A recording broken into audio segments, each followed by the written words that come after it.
সকলে কেমন আছো? আশা করি ভালো আছো। তো আমিও চলে এলাম নতুন আরেকটি ভিডিও নিয়ে।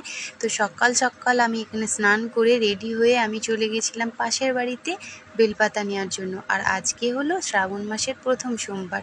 তো আমি এখানে কয়েকটা ভালো ভালো বেলপাতা নিয়ে বাড়ি চলে এলাম।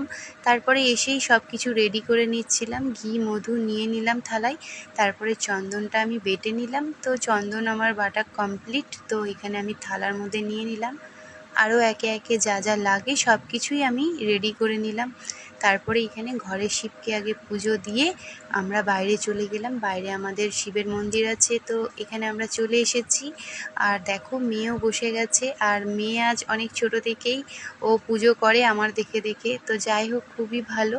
আর দেখো এখানে 3টে শিব আছে, তো ও একে একে সব শিবগুলোকেই সব কিছু করে নিয়ে পুজো কমপ্লিট করে ধূপ দেখিয়ে ওর হয়ে গেল। তো আমিও বসে পড়লাম, আর আমিও এক এক করে 3টে শিবকেই সব কিছু কমপ্লিট করে নিলাম, ঘি মধু মাখিয়ে জল ঢেলে সব কিছুই করে নিলাম। তারপরে আমি চন্দনটা আতপ চালটা বাবাকে আমি অর্পণ করে দিলাম।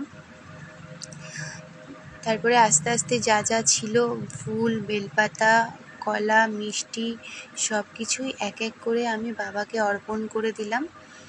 তো এখানে আমার সব কিছু দেওয়া কমপ্লিট। তারপরে আমি এখানে ধূপটা জ্বালিয়ে বাবাকে আমি ধূপটাও দেখিয়ে দিলাম।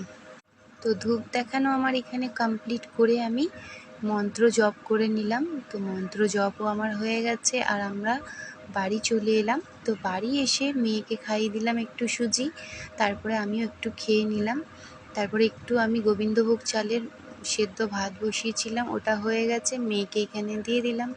আর কে কে তোমরা শ্রাবণ মাসে সোমবার পালন করো কমেন্ট করে জানিও। তো কেমন লাগলো জানিও।